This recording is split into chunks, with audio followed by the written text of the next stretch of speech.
Listo. Pero bien, y ahora sí estamos perfectamente conectados.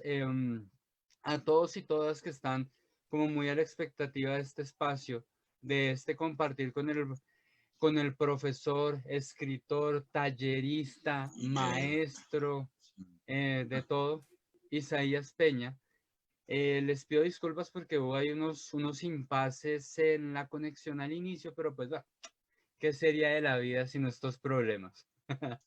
¿Cierto, Isaías? Se me fue otra vez la imagen. Espera.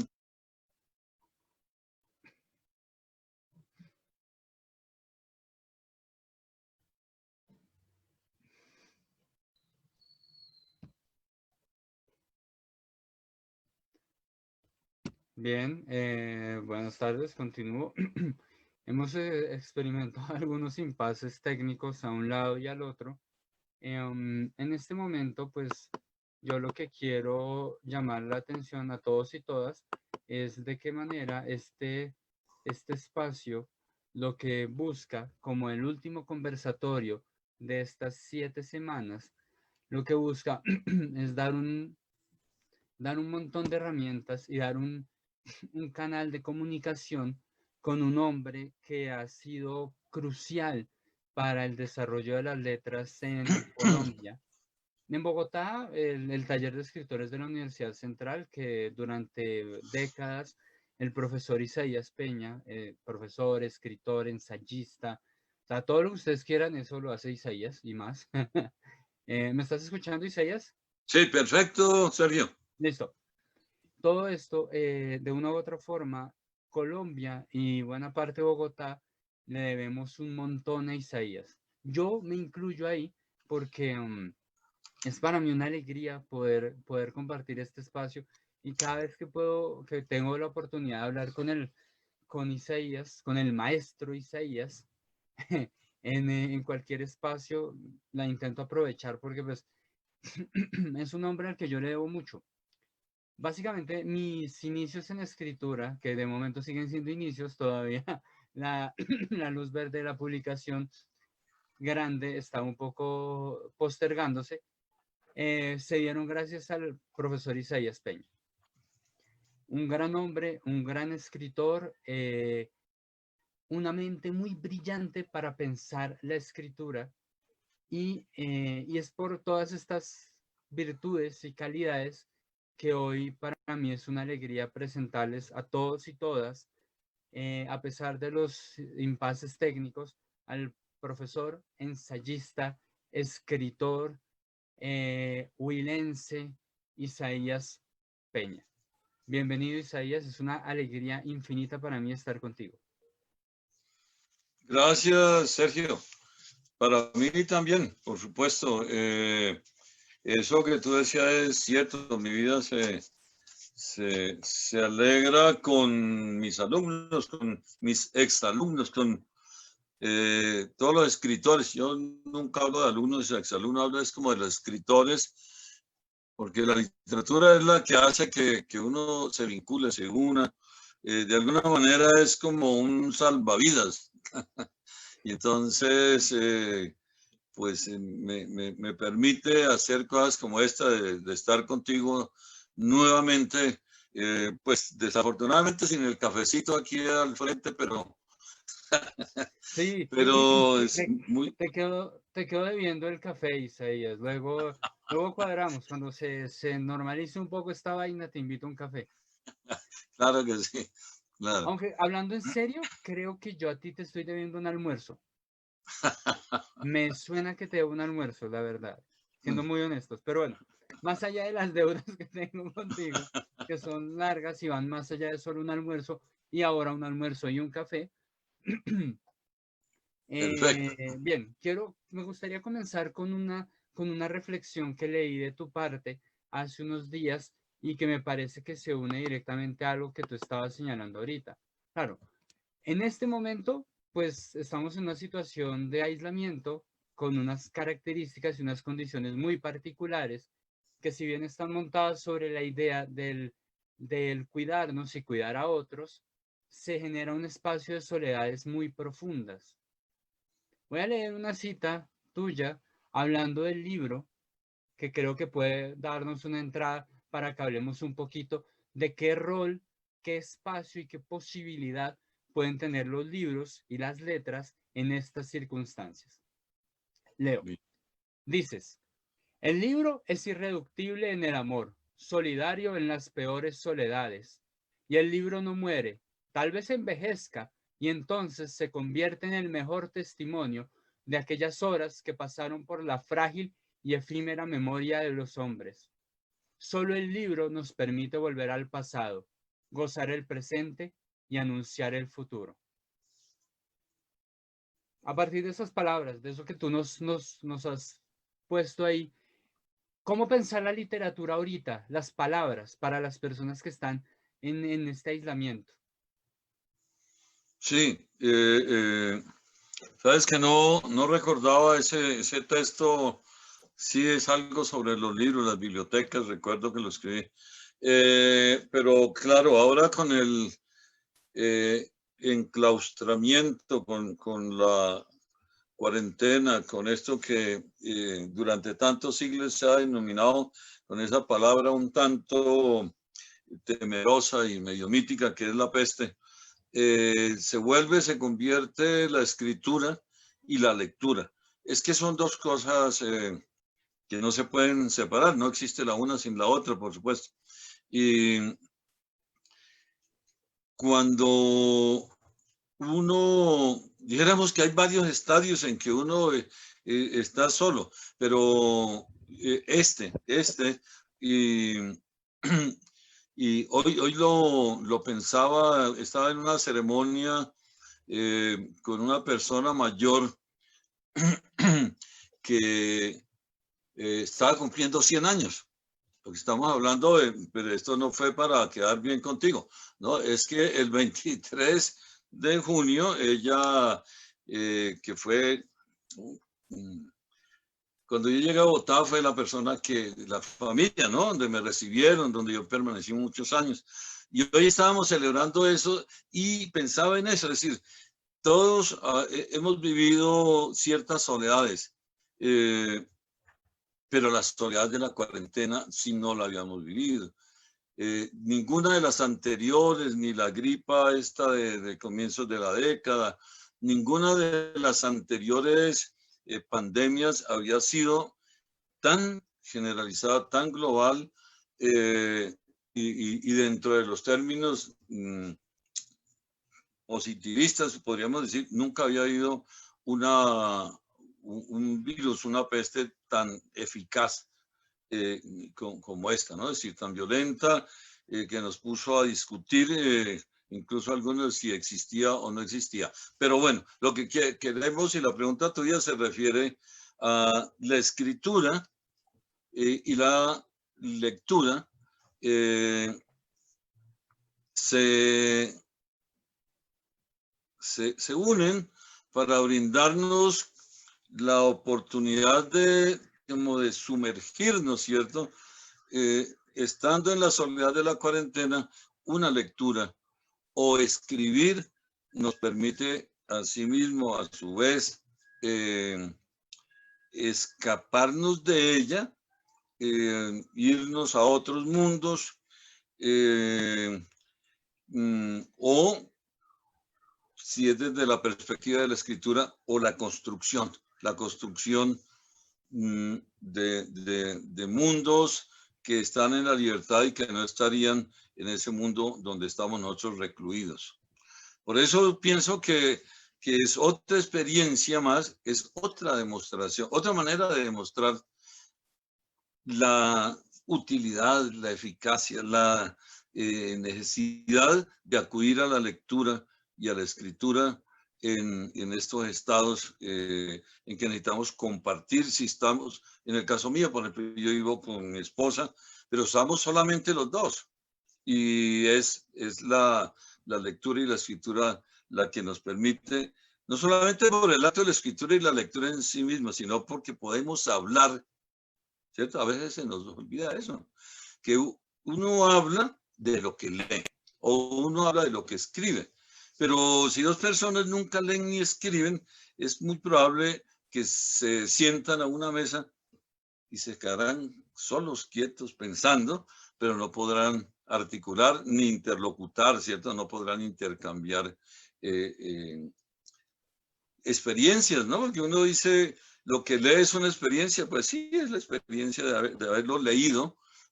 Cuando uno va en un barco porque lo está leyendo, uno lo siente como una experiencia que incluso que ha sentido, porque es muy probable también que lo sienta más a través de la lectura que a través de una realidad, de un transatlántico, es decir, de haber estado dentro de una tempestad, etcétera.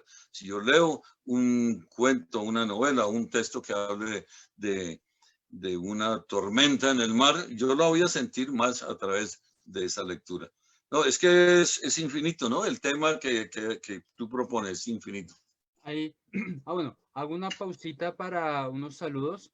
Hola Erika, hola Edgar, Luis Ignacio, Catalina, Javier, Mauricio, Rafael Para Patiño, que mire te manda esto. un saludo. Aquí siguiendo a Isaías, hace algún tiempo hablé con él en la Universidad Central. Luz Marina Natalia Ceriel, te manda otro saludo. Margarita López también y Magda Becerra. Hay una cosa que tú a propósito de lo que estabas diciendo del barco, te cuento rápidamente, pues este espacio hace parte de la Escuela Virtual de Historias en Yo Mayor, que que ha sido un espacio de 7 semanas, pensado para que sobre todo para las personas mayores que sobre todo están sintiendo con más fuerza el rigor del aislamiento, puedan tener un espacio desde la lectura y la escritura, que como tú lo señalas van en llave, para mejorar su calidad de vida, para compartir. El tema de esta semana son los viajes. ¿Algún viaje? Sí, o sea, esto no estaba ensayado, querido público. Esto no, No, no estaba en el guión. No pero habíamos hablado en eso. tú hablabas del viaje en el barco, de cómo un viaje se puede sentir más a veces cuando se lo lee que incluso cuando se lo vive. ¿Qué viaje así de la literatura tienes tú en mente como para que compartas con las personas que nos están viendo ahorita con motivo de los viajes? Bueno, hay muchos, son muchos, son muchos. A mí me encanta, es contradictorio, ¿no? Más bien paradójico. Me encanta la historia de los mares, de los ríos, de la navegación. Tal vez porque yo le tengo miedo, le tengo mucho miedo al agua en una montaña o es decir, en superficies fijas. En cambio, me da mucho miedo, pero me encanta la lectura de los cuentos y las novelas de mar. Son muchas. Yo recuerdo, es tanta mi afición que alguna vez cuando estaba en la central, entonces invitamos a Juan Bautista Duiseide, con Z, Duiseide, él fue marino no militar, sino de la Marina Mercante Civil. Y todavía trabaja en la Marina. Y por Facebook uno lo puede ver porque sigue colocando, él es argentino, entonces vive a la orilla cerca del mar. Creo que es una confluencia ahí, no conozco esa parte de Buenos Aires. Y él hizo una antología de cuentos sobre marineros, aventuras en el mar, etcétera. Y lo trajimos a Bogotá para que hablara, hizo una ponencia. En esa época estaba recién lanzada esa antología y bueno, ahí me di cuenta la infinidad de autores es decir, de Moby Dick, ¿cierto? De Melville, es que casi no hay un autor que no tenga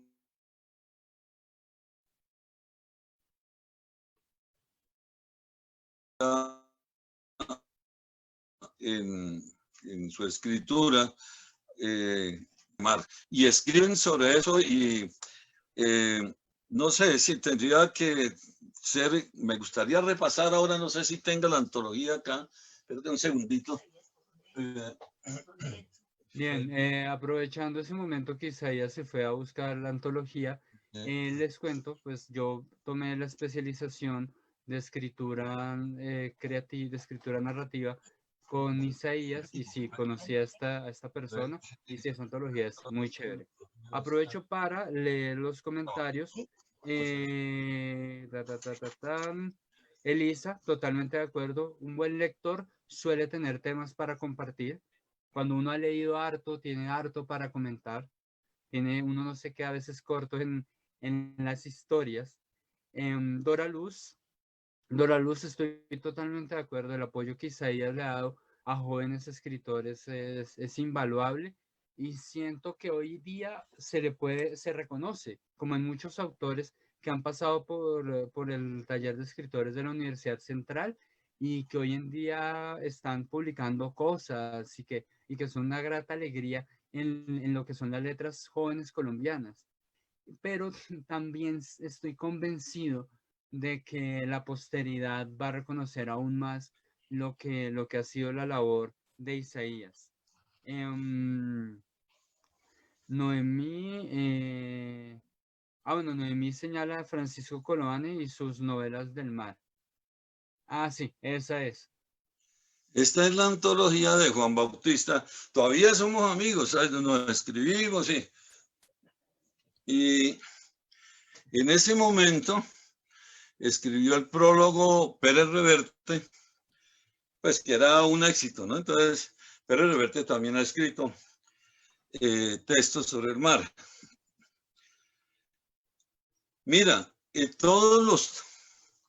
yo no sé si los que aparecen en la primera página, en la portada, son todos, pero por ejemplo, para mirar los más importantes, Borges, Francisco Coloane, que no sé si contigo alguna vez lo vimos, porque yo siempre lo pongo en el taller, es chileno. Bueno, Joseph Conrad, infaltable. Haroldo Conti, que es un autor argentino que murió en la dictadura o que lo botaron del avión. Stephen Crane.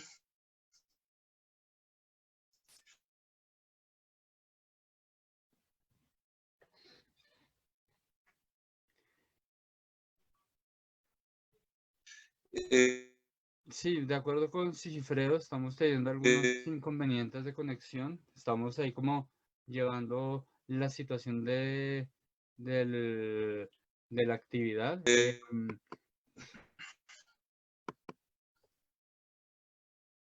Anatole France, García Márquez.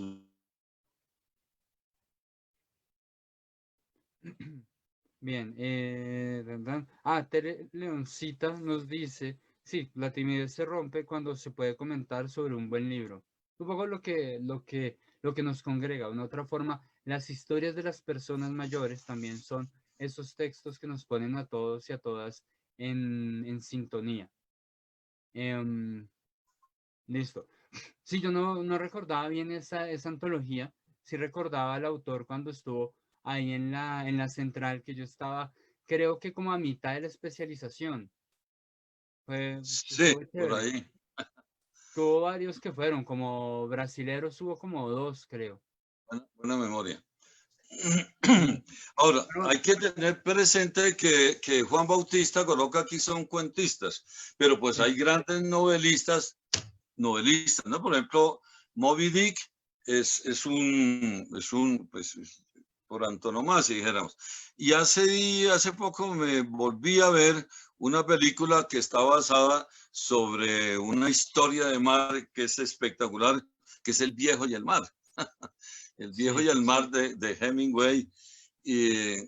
O sea, porque es la navegación en todos los sentidos, ¿no? Desde una canoa, es decir, por un río, hasta un transatlántico, la historia del Titanic, todas las historias que, que existen en lo que es el medio acuático es impresionante.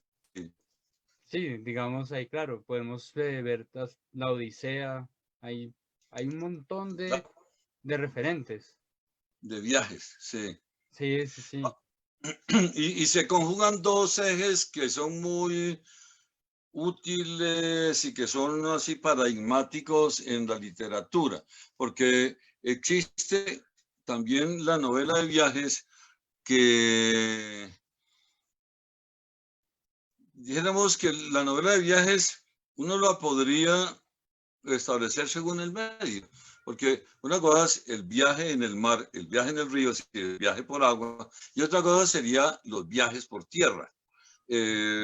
Que también hay novelas maravillosas y crónicas maravillosas de autores, de escritores que se han propuesto porque lo han hecho, entonces ya se convierte en una autobiografía, o porque están hablando de la creación de todos los conflictos que pueden enfrentar en un viaje. El viaje por carretera, esa es otra área, otra línea de novelas, ¿no? Y de cuentos que existen. Desde lo de Kerouac hasta bueno, muchos escritores que siempre cuentan las aventuras. Bueno, el Quijote, ¿no? El Quijote es una especie de novela de viajes también, porque la mayor parte de las historias de Don Quijote transcurren en su caballo y en el mochito de Sancho Panza, y son viajes de una región a otra región donde se producen todas las aventuras maravillosas de Don Quijote de la Mancha. Digamos, un poco tomando ese caso del Quijote, me parece que también al hablar de un viaje se pueden ver de manera transversales muchas cosas, como los animales, las tradiciones culturales, como, digamos, a veces el Quijote al pasar de un lugar a otro se encuentra con personajes muy diversos e incluso la misma tradición de las novelas de caballería termina siendo cuestionada y satirizada por Cervantes. Voy a desplazarme un poquito, pero Sí, de una u otra forma, mucho de eso está al puro comienzo del Quijote, ¿no? Como en sí, las dos primeras páginas. Llevo esto con motivo de una cosa en la que Isaías es bastante creyente, yo no tanto, pero Isaías sí, de que la primera página es clave para una novela. O sea, muy García Marquianamente, su merced ha dicho, y creo que no lo cito mal, ni a su merced ni a García Márquez, con la idea de que la primera página casi que sienta el tono y lo que uno va a encontrar.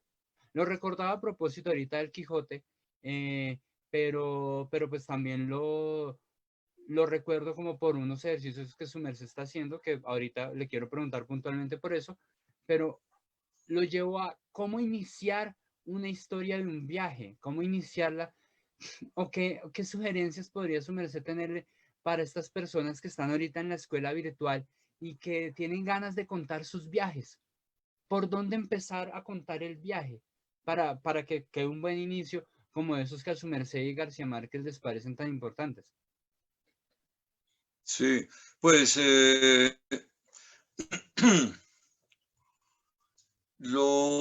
lo que motiva una manera de comenzar a contar un viaje es si ese viaje ya ocurrió. Uno podría plantearse un viaje que no ha ocurrido, pero para una persona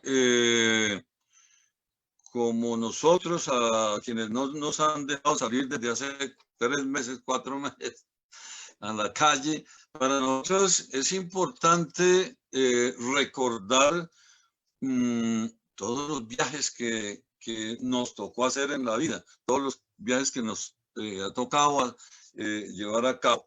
Y coger esa experiencia de los viajes, yo pienso que puede ser hasta una terapia en varios sentidos. Yo lo diría en dos principalmente. Uno es el ejercicio de la memoria, para que uno no perder la memoria es perder como la capacidad de recordar a veces, más que una cosa física de que a uno le olvida. La capacidad de recordar se hace hablando con los demás, pero se hace también recordándolo cuando uno lo está escribiendo. Y entonces, indudablemente que no hay una sola persona que en su vida no haya hecho un trasteo, no se haya pasado de una ciudad a otra. Cuando era joven, por ejemplo, yo vivía en Pitalito, me tocó viajar hasta Garzón a estudiar. De Garzón me tocó venir a Bogotá. Esos viajes eran impresionantes porque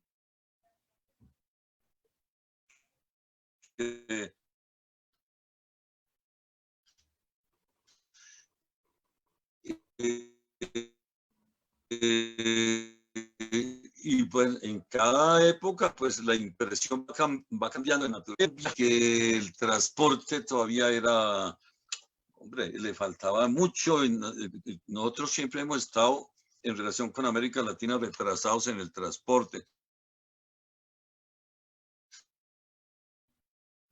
tanto en las vías como en transporte mismo. Entonces, los buses, los taxis, el sistema de transporte nuestro siempre. Bueno, pero recordar todo eso, cómo era eso, y hacerlo a propósito, no se convierte en una terapia y a uno se le olvida algo, entonces uno llama a un amigo y dice, oye, ¿cómo era que se llamaba la empresa de que había unos buses que llamaban mixtos o los que ya salieron cubiertos, etcétera? Entonces, ese viaje se convierte en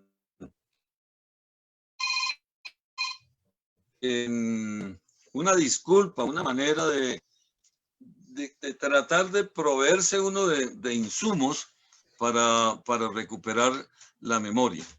Pero el viaje también es recuperar paisajes, ¿cierto? Es decir, cómo era el tramo entre, no sé, Neiva y Natagaima, ¿no? Viniendo del sur. Eran bosques, eran llanos, eran montañas. ¿Qué era? Hay una manera, el agua, cuando estaban las épocas de verano, las sequías, etcétera. Si uno se pone a escribir todo eso, comienza uno a recuperar no solamente ese paisaje, sino la memoria. La memoria, porque estoy hablando del efecto terapéutico que pueda tener esa escritura. Pero miren, también yo puedo escribir cómo eran los lugares donde yo llegaba y me bajaba, porque claro, de Pitalito a Bogotá en esa época eran 12, 13 horas de viaje, ¿cierto? Entonces, ¿dónde para uno? ¿Cierto? ¿Qué come? Todo eso se convierte en materia de la escritura. Y a eso pues, lo puede sumar uno las aventuras, con quién iba uno, ¿cierto? Si iba con la novia o iba con el papá. Todas esas relaciones permiten como elaborar un mundo que se puede recrear, que se puede recrear en el sentido de volver sobre la realidad, pero que también le puede uno incluir, infundir, ¿cierto? Le puede hacer intervenciones de tipo fantasioso. Ya, donde a uno se le acabó la memoria, pues échele un poquito de imaginación y entonces esto va complementando y creando lo que es también en últimas la literatura. Yo creo que al colombiano le falta mucho la literatura de viajes. No sé si es que la considera que no es literatura. Hay concursos internacionales, mundiales de bowls. Bueno, muchos. Yo recuerdo que Mempo Giardinelli, alguna época el autor argentino, se ganó unos del libros, una historia que no recuerdo si sucede en el Perú o en Chile también, viaje al fin del mundo, lo que llaman ellos los chilenos el fin del mundo ya en Ushuaia. Es un mundo muy grande, inmenso, ¿cierto? Que uno explora. Ahora que tú dices, y me acuerdo, no sé, bueno, por lo que ya lo incluí en el programa de YouTube, La Vorágine, ¿no? La Vorágine es un viaje, ¿cierto, Sergio? ¿No? Es decir, es decir, ese hecho de que José Eustacio, bueno, es que él hizo esos viajes antes y después los trasladó a sus personajes. Arturo Cova y Alicia salen de Bogotá y ahí está en la novela, la ruta que ellos por donde van pasando, hasta llegar a Orocué y después es un viaje de la ciudad a la selva, es decir, a lo más primitivo, que eran las selvas y los ríos orientales. Ese es un viaje y a través de ese viaje él va contando las aventuras por un lado, pero también esa relación conflictiva que tenía con de Arturo con Alicia y con las otras mujeres, las otras personas.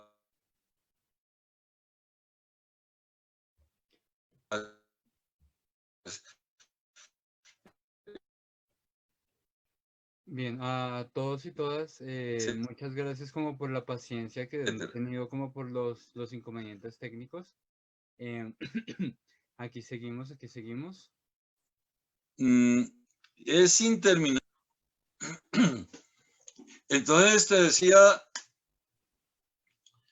el viaje siempre era, y esto es bueno que tú lo recuerdes porque lo hayas recordado, porque a veces uno dice, bueno, ¿sobre qué puedo escribir? ¿Sobre qué podría escribir? ¿No? Y resulta que uno tiene a la mano todas esas andanzas, todos recorridos, y no se le ocurre que sobre eso pueda llegar a escribir. Un tema muy bonito. Yo tengo una pregunta que iba puntualmente a la vorágine, ya me resolviste la mitad.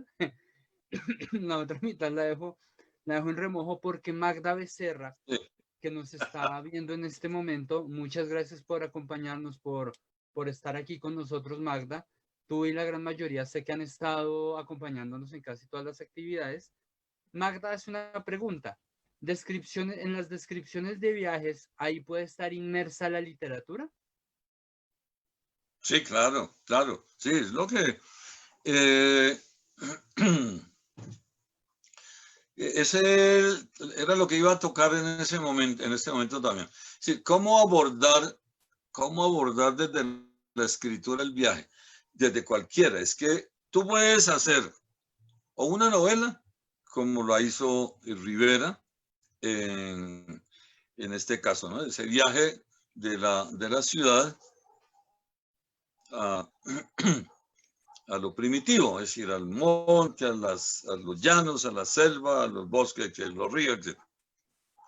Es más o menos lo que Carpentier muchos años después va a hacer también con otra novela de viajes que es hermosísima, que es una de mis novelas preferidas, después de La Vorágine, que es Los Pasos Perdidos. Los Pasos Perdidos es un viaje de París sube atraviesa todo el continente, todos los mares, llega de continente a continente, sube por el Orinoco y luego por los límites entre Colombia y Venezuela, se interna a la parte montañosa de Venezuela. Y produce el milagro de ver cómo el mundo puede ir de para atrás, porque lo que quería demostrar Alejo Carpentier era que el mundo en una misma etapa, en un mismo momento, en una misma época, podía regresarse en el tiempo sin hacer distopía, ¿no? Lo que ahora se llama distopía. Simplemente yo puedo estar en París en el mismo día equivaliendo siglo XX y estar en un sitio en la selva de 20 siglos atrás. No hay distopía, hay una mismo temporal, un mismo nivel de tiempo. Eso en la novela, pero piensa que se puede hacer una crónica. Una crónica, yo pienso que estamos faltos de crónicas sobre los viajes por Colombia. Pues en todos los sentidos, ¿no? Es decir, uno podría pensar que es más exótico, claro, hacer una crónica sobre un viaje. Hay algunos libros de Castro Caicedo y Germán que eran los viajes a lo que en esa época se llamaban los territorios nacionales, al Guaviare, a Guainía. Recuerdo que él tenía un libro que se llamaba, hace tantos años que no lo veo, algo con el diablo, ¿cierto? Curioso que me olvide ese título. Pero era unirse hasta el centro del Guaviare y encontrar una serie de aventuras. Ese era un libro testimonial, una especie de crónica. Pero yo también puedo hacer cuadros de cuadros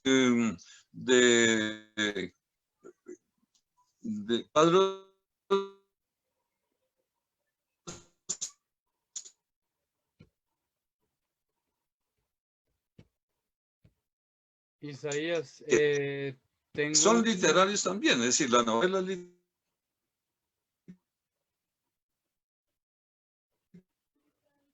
Isaías, una sugerencia, intentemos de pronto apagar la cámara, a ver si de pronto apagando la cámara se nos corta menos.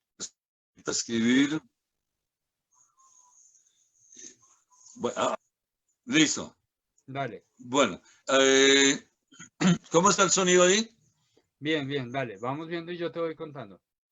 Bueno, entonces la pregunta es, ¿lo literario dentro del viaje? Sí, claro.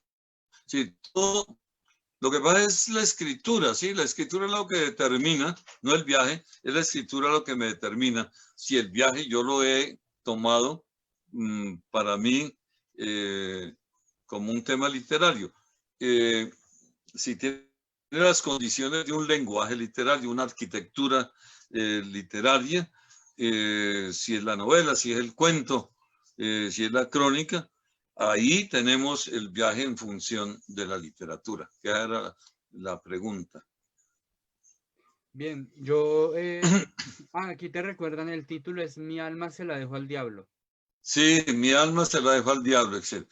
Me acordaba del diablo, ¿se da cuenta? Sí, sí, sí, se acuerda uno de pedacitos. La memoria es Sí, muy selectiva. sí. Con lo de la vorágine, yo tenía otra pregunta, porque claro, la vorágine de entrada es un viaje, pero yo sé que en algunos lados dicen como que para ti el estudio de Rivera y el análisis de la vorágine ha sido muy importante, como por aquello de que comparten departamento, pero estoy seguro de que no es así. Y el inicio de la vorágine lo deja claro cuando dice que se jugó, que antes de jugarse el corazón a una mujer, se lo ganó la violencia. Y creo que ese es un punto que es clave al pensar la vorágine, ¿no? Y que también abre puertas Sí. a pensar la literatura de viajes, y es de qué manera el viaje no solo puede ser una muestra de un hecho individual particular, sino hablar de un todo social, cultural, como lo es en este país la violencia.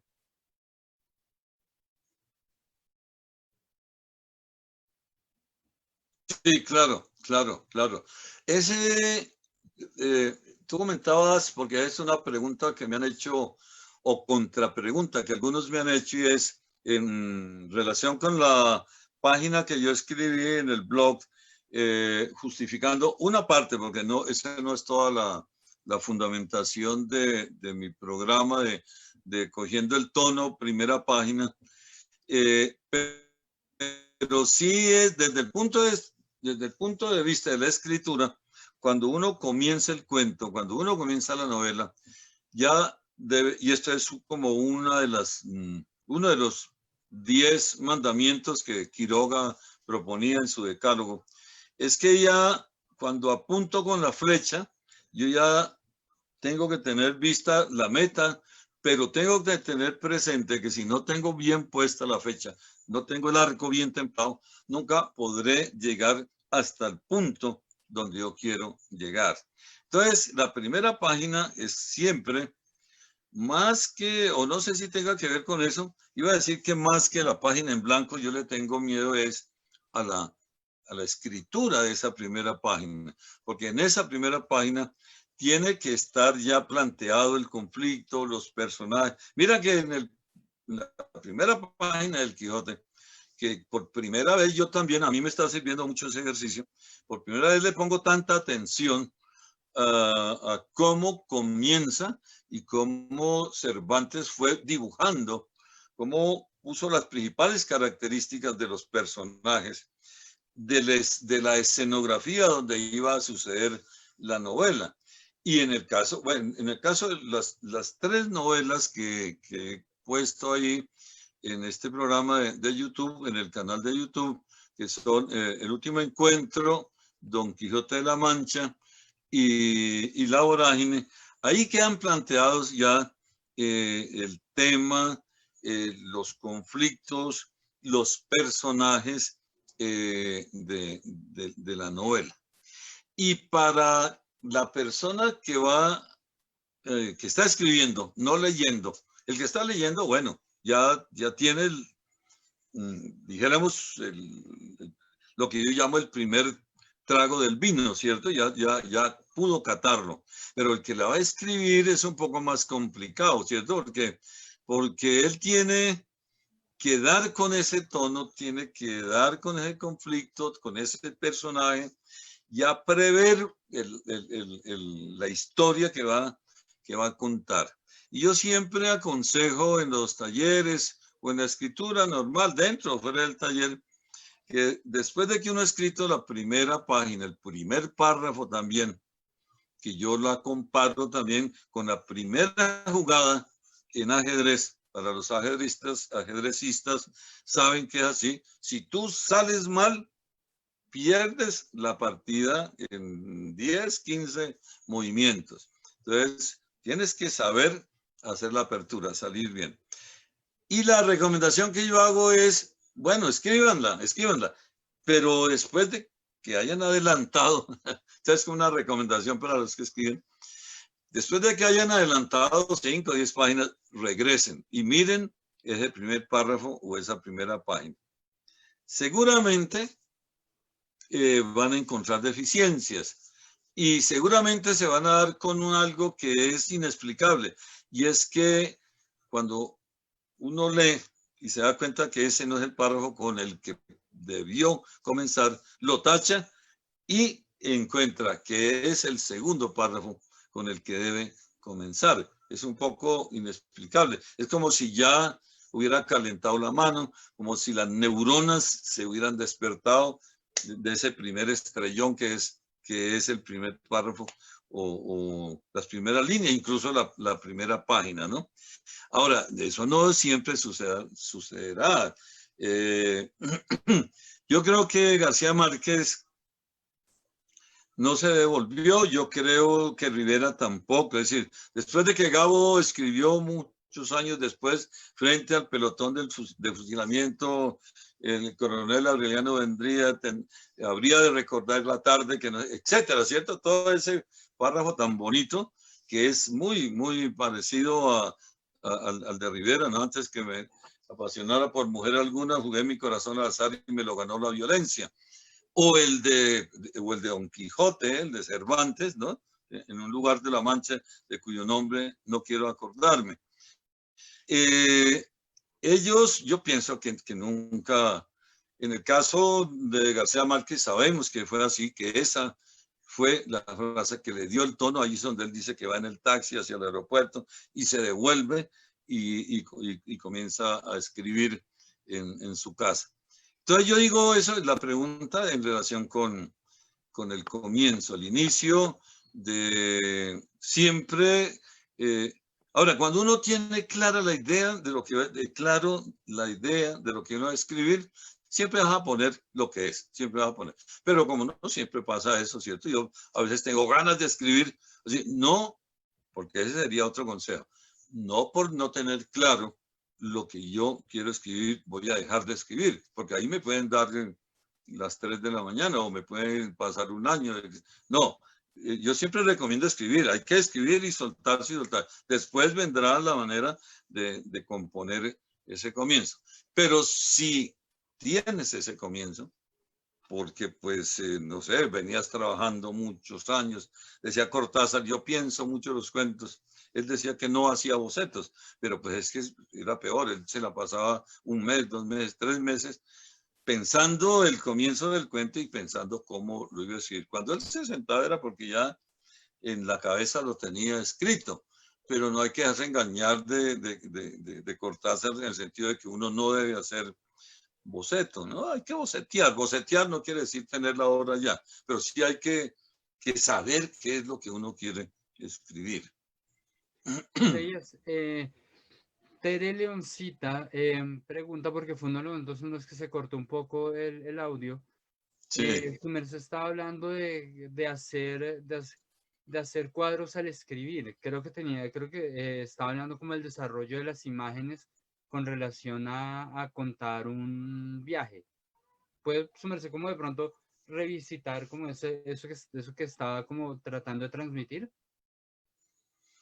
Cuando, en relación con el viaje, con los viajes, sí, no sé si se refiere a los géneros literarios que puede cubrir el viaje. Lo que... yo creo que me hacía falta también, sí, yo puedo hablar de un viaje a través de una novela, lo puedo hacer a través de un cuento, lo puedo hacer a través de una crónica. Lo puedo hacer en el siglo XIX, en 1860, 70, que se hicieron, hay grandes cuadros de viajes de Bogotá al río Magdalena o por el río Magdalena, ¿no? Esos viajes que se hacían en Champán también. Eso eran cuadros costumbristas y son válidos, ¿cierto? Es decir, incluso hay unos cuentos costumbristas también que fueron importantes. Pero también se me olvidaba que el viaje es objeto de la poesía. La poesía, de hecho, un viaje como la Odisea que es un viaje. Es decir, si hay algo que sea un viaje, es la Odisea, con todas sus aventuras, con todos los conflictos de los personajes. Y esos libros se escribieron fue en verso, ¿cierto? Un poco también, bueno, no sé si exagero, pero la Divina Comedia no deja de ser un viaje también y está escrito en verso. O sea, la poesía también, para que alguien que diga, no, pero es que yo no puedo escribir prosa sino poesía. No, los viajes, Bien. es un material bien Bien, Isaías. de la poesía. Noemí Salazar también nos pregunta que cuál puede ser la arquitectura literaria para escribir una novela de viaje.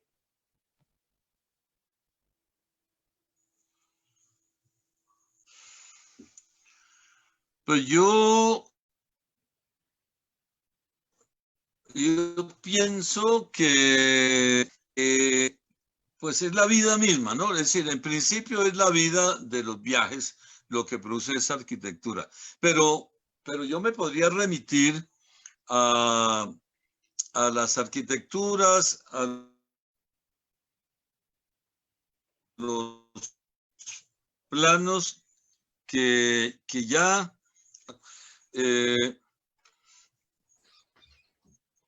en el caso, por ejemplo, de Cervantes, la primera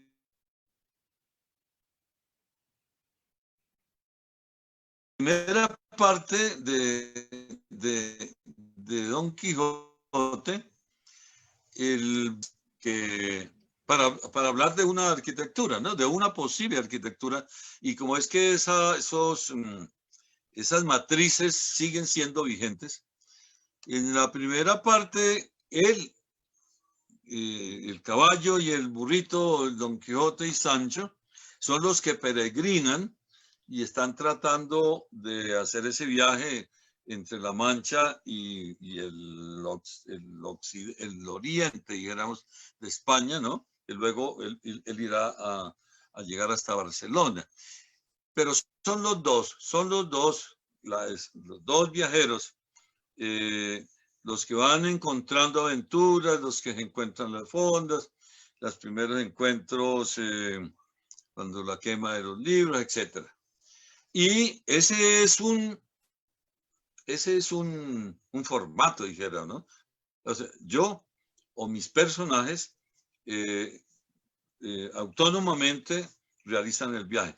Pero la segunda parte de la novela, la segunda parte de Don Quijote de la Mancha, seguramente porque ya Cervantes se había cansado de inventarle las aventuras a Don Quijote, se alimenta de otras historias. Y entonces encuentra cualquier recurso para, por ejemplo, la historia de Marcela la pastora es una historia bastante larga, que son 2 capítulos, casi 3 capítulos, donde está la historia de esta mujer que es como el origen del movimiento feminista en el mundo, ¿no? Y estábamos en 1600 apenas. Y esa es una historia que cuenta un personaje que se encuentran en el camino.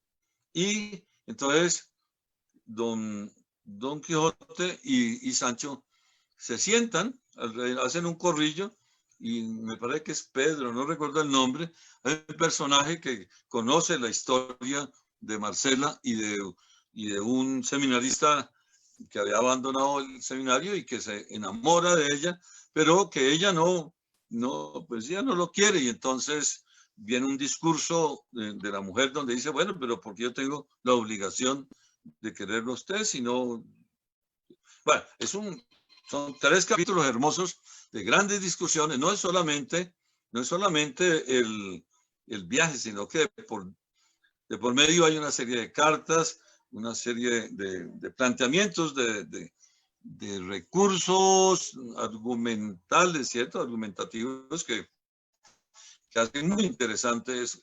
La segunda parte, claro, no hay que descartar que de todas maneras ellos siguen haciendo el viaje. Es decir, Don Quijote y Sancho continúan y van pasando por el matrimonio, el encuentro con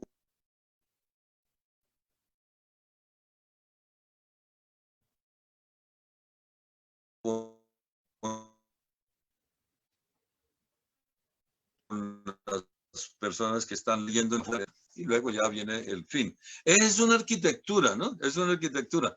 Pero, ¿qué pasaría en un viaje de nuestro actual? Yo creo que es la arquitectura de todas las novelas, de todo. Uno dice de todas las novelas, pero es el conflicto del ser humano, ¿no? Uno siempre tiende a hacer más real la ficción. Pero, porque ¿qué es lo que pasa en un viaje? Hombre, en un viaje comenzamos siempre todos bien, y luego en la mitad del viaje viene como cierto cansancio y vienen las fricciones, y entonces vienen los conflictos. Entonces, generalmente ahí se puede construir el núcleo ya para llegar al desenlace final. Un viaje que vamos a hacer en un transatlántico, o un viaje que vamos a hacer cualquier otro medio, por ejemplo, se me ocurre, 2 personas se acaban de casar y entonces van a hacer un viaje de luna de miel. Cuando llegan al final, a los 15 días, se separan, porque ya no ha habido manera de resistir el viaje, ¿no? La arquitectura siempre la da el conflicto que que constituye como el nudo también. Pues, las nomenclaturas a mí no me interesan mucho, pero son las motivaciones que hacen que algo se encuentre y luego se desencuentre. Isaías, aquí en los comentarios, Arturismo Guaduas nos recuerda un poco a los cronistas de Indias que recorrieron este país y bueno, pues recorrieron lo que serían estos países. Y pues eso es cierto, están viendo de una u otra forma una literatura de ese viaje hecho por europeos aquí en América, con muchas mentiras a veces, con falacias, eufemismos y demás, pero es cierto, entonces es una mirada del viaje. Juan Herrera te da toda la razón, de una u otra forma, lo leo. Los mejores libros son aquellos que se leen en prosa poética, son los libros realmente bellos. Todos pensamos en hacer un libro, pero nos pasamos la vida viendo cómo escribir ese primer párrafo o la primera página. Sí, claro. Bien, ese es como unas ahí de los comentarios que están haciendo las personas que nos están viendo. Sí, qué Ahí bueno. con motivo pues, de estas reflexiones que estamos teniendo sobre el viaje y la manera en que tú pues las estás compartiendo. Hay una pregunta que nos hizo hace un montón una persona, pero pues como que se desviaba un poquito de la conversación como se venía dando, Isaías. Y es una pregunta un poquito personal, como ¿qué te da más plenitud, Sí. leer o escribir? No, sí. Eso La pregunta está no es buena esa mía, pregunta, ¿no? Yo, la pregunta la puso otra persona. O sea, yo no te puse aquí en camisa de fuera, no fui yo. sí, sí, sí. Eh, no sé, es igual, pero racionalizando la respuesta, lo que hay son distintos momentos. Es decir, hay un momento de escritura y hay un momento de lectura.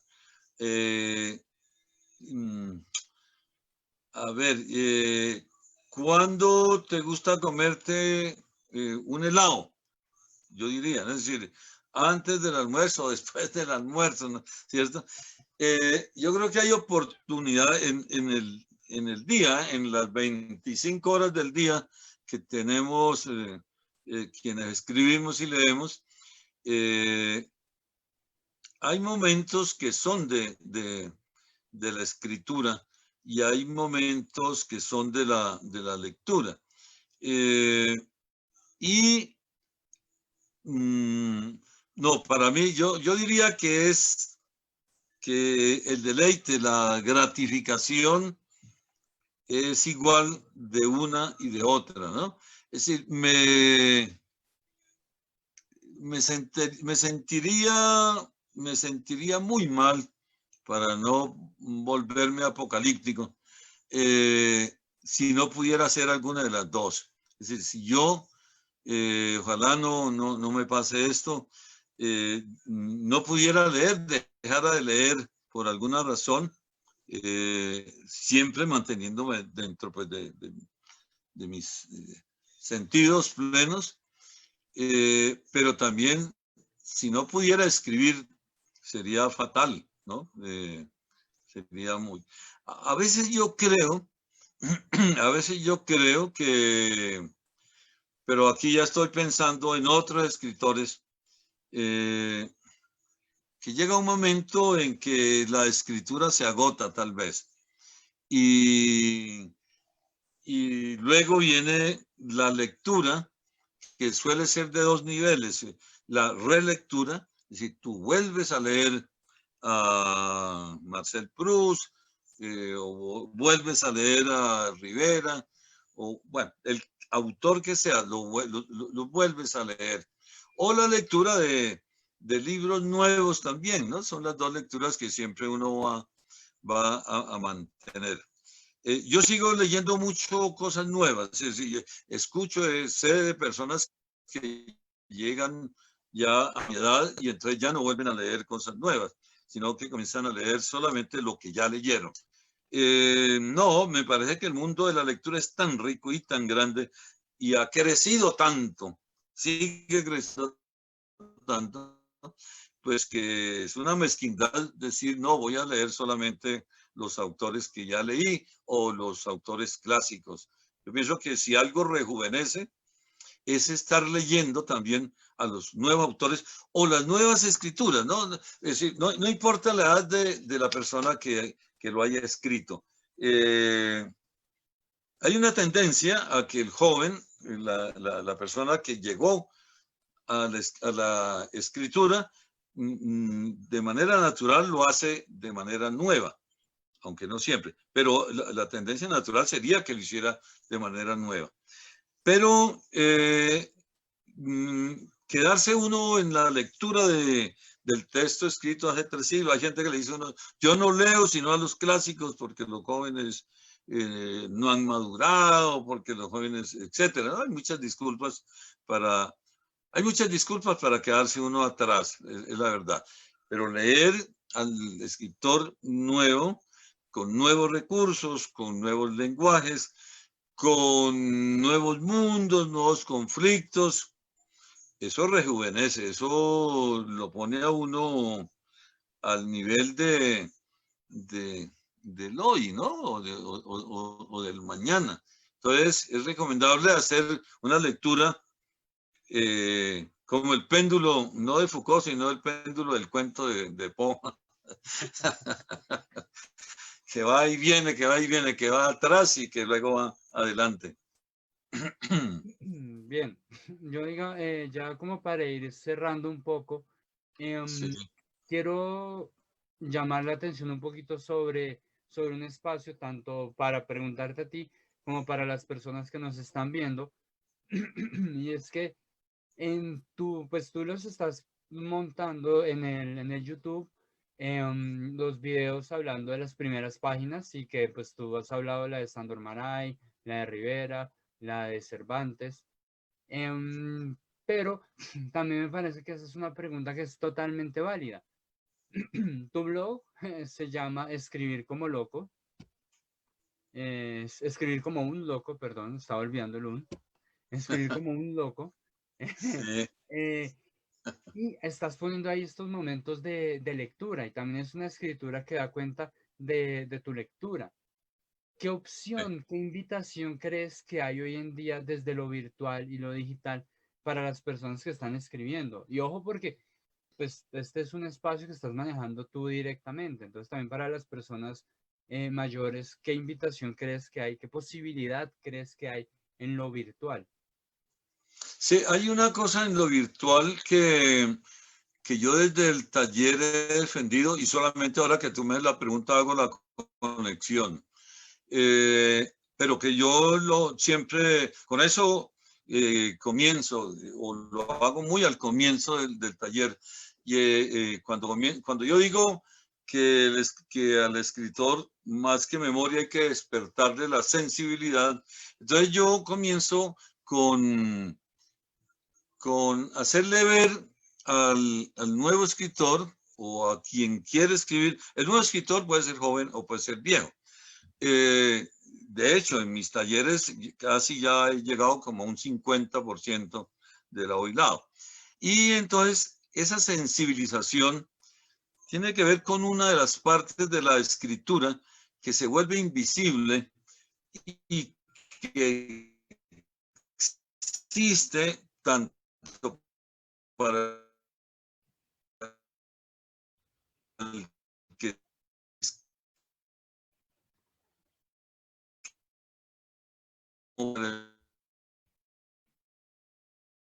lee, y es el sonido, la música. La música llamaron el grafema, ¿cierto? Pero detrás de eso, y en el origen de los tiempos, antes de esta escritura gráfica, está el sonido. El hombre se entendía era por sonidos, era la musicalidad que existe en el habla, en el alfabeto, entre comillas, hablado, Eso es lo que existió primero. Y seguramente eso fue lo que moldeó y lo que definió los alfabetos también, ¿no? Lo que fue creando todas las lenguas, fue esa musicalidad. Pero hubo una época en la educación nuestra en que se prohibió hablar, perdón, bueno, hablar también. Ha habido épocas en que se nos ha prohibido hablar y se prohibió la lectura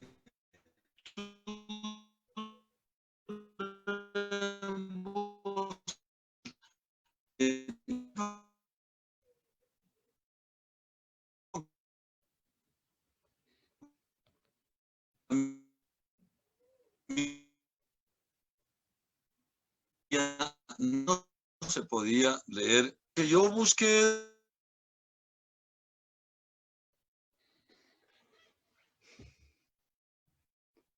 Bueno, para todos y todas, La aparición y el reconocimiento, ¿no? Hacer conciencia de los sonidos, ¿no? El sonido es básico, fundamental, y eso está en la virtualidad. No puede haber virtualidad si no hay sonido. bien. Sí, es decir, Isaías, estabas hablando como una parte de la prohibición de la lectura en voz alta y Sí. y el sonido y la internet se encargó de llevarse tu voz y nos impidió escuchar en voz alta lo que decías. Sí. Si quieres completar ese pedacito. Sí, claro. No, curioso, ¿no? Curioso que al mismo tiempo se haya ido. Entonces, la virtualidad llega un momento hace que 10 años, 15 años, por ejemplo, comenzaron a aparecer los audiolibros. El audiolibro es un reconocimiento de la parte auditiva del lenguaje. Claro, ahí se llega un poco al extremo opuesto, porque ahí desaparece la gráfica, ¿no? La plástica, la grafía desaparece. Y en el YouTube, ahora que comencé a hacer el programa de YouTube, lo que hice fue poner en práctica eso, ¿no? Es decir, el texto que está escrito sobre la primera página contiene una musicalidad que seguramente nadie la ha cogido. Mire, ahora cuando salió el capítulo sobre la primera página de La Vorágine, una persona me llamó y me dijo, yo había comenzado a leer La Vorágine, pero yo no había sentido lo que sentí cuando lo escuché a usted. Claro, entonces uno dice, claro, es que descubrió que estas palabras no son solamente palabras escritas, sino que son un sonido. Y el sonido complementa el conocimiento, ¿no? Reconoce uno imágenes, reconoce uno significados de este texto escrito. Entonces, el YouTube, pues conjuga las dos cosas, me permite, hay muchas cosas. Por ejemplo, otra persona me decía, usted no está enseñando literatura, usted lo que está enseñando es a leer bien. Me pareció chistoso porque, pues claro, es que parte de la inoperabilidad, es decir, la lectura a veces no entra, no llega, porque la gente no lee bien, es decir, porque a veces los profesores les dicen a los estudiantes, usted tiene que leer tantas palabras por minuto. Y ahí se pierde la lectura. La lectura es como comerse un helado. Entonces, hay que degustar cada palabra, cada frase, como una partitura. Esa lectura es la que voy a tratar de hacer y lo tengo planteado para 100 novelas. He pensado hacer una lista con una lectura de 100. No sé si la vida, este viaje, ese va a ser otro viaje, me alcance, pero ese es el propósito, ¿no? Esa es la meta. Por eso estoy solicitándoles a todos que me manden listas de novelas solamente, que consideren importantes, que sean grandes novelas en la historia de la literatura. Para incluirlas, yo las tabulo y las que vaya teniendo más puntaje, los voy incluyendo en la lista de las 100 novelas para cogerles el tono. Bien, ya ahora sí, definitivamente para cerrar, quiero invitar a todos y todas que le echen la pasada al blog de Isaías. Para encontrarlo es isaíaspenag.blogspot.com, o escribir como un loco. Sí, con el Isaías, nombre nomás entra, escribir como un loco, ¿no? Sí. Y en Isaías. YouTube simplemente se pone cogiendo el tono, primera página, Y pues con cogiendo eso el tono. van conociendo, porque también para las personas mayores que están ahorita participando en la escuela virtual, hay, hay varias que han sentido un poco la duda de, o ya que esta semana va cerrando el proceso y qué puede haber para el día de mañana. Pues esta es una invitación, este es un ejemplo de algo que puede salirnos muy chévere y que puede permitirnos el encuentro con las palabras y que las palabras de ustedes sigan llegando a otras personas desde lo virtual. Puede ser la lectura como la hace Isaías en voz alta, la escritura, el compartir. Eso está ahí para todos y todas y es una, y es una opción. También quiero recordarles que hoy a las 9 de la noche, también por el Facebook del proyecto de Historias en Yo Mayor, pueden acompañar el club de lectura, que va a estar buenísimo, como todos los clubes de lectura. Y pues nada, no me queda más que darle las gracias a Isaías por habernos acompañado, a todos y todas quienes se conectaron y nos acompañaron y que estuvieron compartiendo sus preguntas, sus apreciaciones. También pues, como siempre, mil disculpas por los inconvenientes técnicos. Ese es el mundo virtual en el que Es estamos. inevitable, sí. Exacto, en el que estamos viviendo. Isaías, muchísimas gracias. Siempre es grato compartir contigo. Algún día te voy a pagar el almuerzo y ahora el café que también te debo. Gracias, Sergio. Muy amable. Un abrazo. Listo. Suerte. Chao. Chao.